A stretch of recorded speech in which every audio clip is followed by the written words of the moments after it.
Assalamualaikum warahmatullahi wabarakatuh.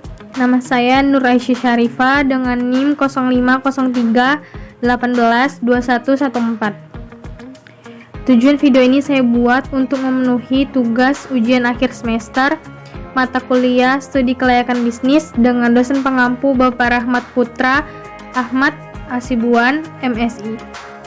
Di sini saya akan mencoba untuk mempresentasikan analisa saya tentang studi kelayakan bisnis, seberapa layakkah usaha ini dijalankan di kemudian hari. Usaha yang saya rencanakan itu adalah usaha yang bergerak di bidang makanan, yang saya beri nama Ais Dessert and Food. Baiklah, yang pertama ada latar belakang. Industri makanan merupakan industri yang paling prospektif di Indonesia dan dunia, karena suatu sifatnya yang ada kaitannya dengan urusan perut. Maka bisnis makanan menjadi salah satu sektor yang tak akan lekang dimakan waktu. Karena tingginya tingkat kebutuhan usaha ini menjadi salah satu bisnis yang menjanjikan. Dengan perpaduan menjalankan hobi sekaligus mendapatkan keuntungan, unit usaha bisnis ini menjadi prospek jangka panjang maupun jangka pendek sebagai tempat untuk melakukan investasi. Di dalam melakukan analisis terhadap studi kelayakan bisnis diperlukannya aspek-aspek penilaian. Yang pertama ada aspek hukum, aspek manajemen dan organisasi, aspek pemasaran, aspek keuangan, aspek operasional, aspek sosial ekonomi, aspek dampak lingkungan, aspek teknis dan teknologi. Selanjutnya, unit usaha ini saya beri nama Ais Dessert and Food dikarenakan catering ini bergerak dalam usaha makanan serta dessert dan jajanan pasar. Catering ini merupakan usaha perseorangan di mana pengurus usaha adalah anggota keluarga terdekat.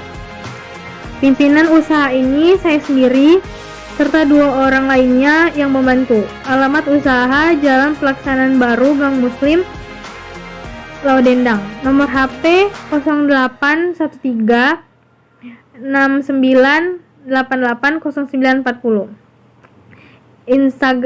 Sosial media Instagram @aisdessertandfood15.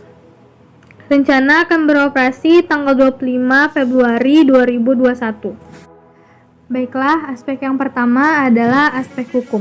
Untuk kelegalitasan badan usaha ini, catering usaha perseorangan ini memiliki izin kepemilikan yang sah seperti situ atau surat izin tempat usaha, SIUP atau surat izin usaha pengusaha, TDP atau tanda daftar perusahaan, dan NPWP nomor pokok wajib pajak. Sehingga jika dinilai dari aspek ini, usaha ini dinyatakan layak untuk didirikan. Selanjutnya, penentuan lokasi usaha untuk kantor pusat dinilai cukup baik karena strategis dan cukup mudah diakses. Selain itu, untuk penentuan lokasi produksi dinilai cukup strategis karena dekat dengan pasar utama. Lalu luas produksi serta jumlah karyawan yang dimiliki sudah cukup optimal terhadap jumlah produk yang dihasilkan. Selain itu, di dalam penentuan tata letak seluruh ruangan dioptimalkan untuk melakukan proses produksi. Namun di dalam pemilihan teknologi untuk produksi masih menggunakan peralatan yang sederhana, tetapi memiliki kapasitas yang cukup besar sehingga dapat menghasilkan jumlah yang maksimal. Kemudian, cara mengolah makanan dinilai cukup baik karena karyawan memiliki pengetahuan mengenai teknis hygiene sanitasi yang baik. Selanjutnya, ada aspek manajemen dan organisasi. Struktur organisasi usaha ini sangat sederhana, yaitu terdiri dari pemilik usaha serta pengurus harian dan 2 karyawan.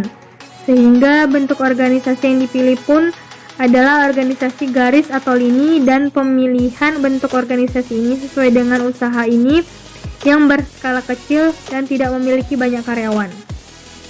Bentuk struktur organisasi dalam usaha ini adalah pemilik catering, manajer persediaan bahan baku, di bawahnya ada karyawan. Yang kedua, manajer keuangan, di bawahnya ada kasir. Yang ketiga, ada manajer produksi, di bawahnya ada tukang masak dan lain-lainnya. Aspek manajemen dan organisasi berdasarkan penilaian perencanaan SDM pengadaan tenaga kerja, kompensasi, pengembangan karir, integritas, serta struktur organisasi menunjukkan hasil yang cukup baik. Kemudian perusahaan memiliki dokumen prosedur operasional standar atau petunjuk pelaksanaan kerja rencana usaha yang terukur dan terdokumentasi, serta peraturan perusahaan sesuai dengan ketentuan peraturan perundang-undangan.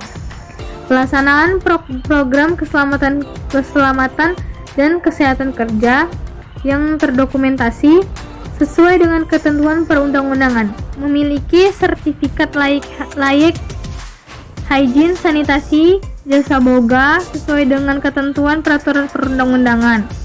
Pelaksanaan evaluasi kinerja manajemen yang terdokumentasi, memiliki program pelatihan peningkatan kompensasi. Karyawan menggunakan pakaian seragam yang bersih dan sopan dengan mencantumkan identitas dan logo perusahaan. Selanjutnya ada aspek keuangan.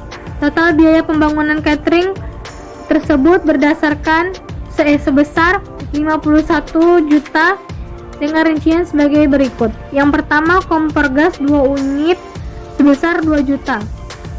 Peralatan memasak lainnya sebesar 1.500.000. Kulkas 3 juta. Box catering 50 unit kali 7.500 sebesar 3.750.000. Mobil atau minibus 1 unit seharga 30 juta. Lain-lainnya 2.500.000. Modal kerja atau pembelian beras, bumbu dan lain-lainnya sebesar 8.250.000. Selanjutnya, aspek sosial ekonomi. Secara ekonomi, usaha ini tidak cukup memberikan kontribusi bagi masyarakat karena hanya menyerap 3 orang tenaga kerja. Sedangkan dari segi sosial, usaha ini sangat membantu untuk konsumen dapat menghemat waktu dan tenaga, juga dapat menghemat uang untuk makanan siangnya. Selanjutnya ada aspek pemasaran. Segmentasi pemasaran catering ini berdasarkan geografis, ialah masyarakat Kota Medan, khususnya masyarakat Deli Serdang dan sekitarnya.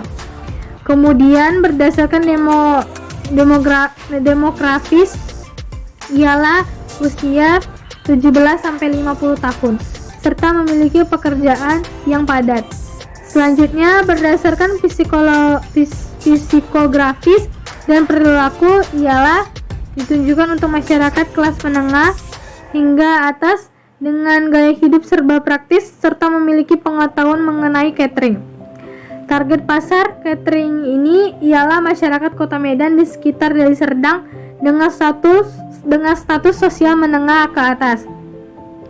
Posisi pasar catering ini memposisikan sebagai catering yang siap dalam memenuhi kebutuhan makanan dan minuman secara massal untuk berbagai acara spesial atau special event seperti pengajian, syukuran, hitanan, arisan, dan birthday party.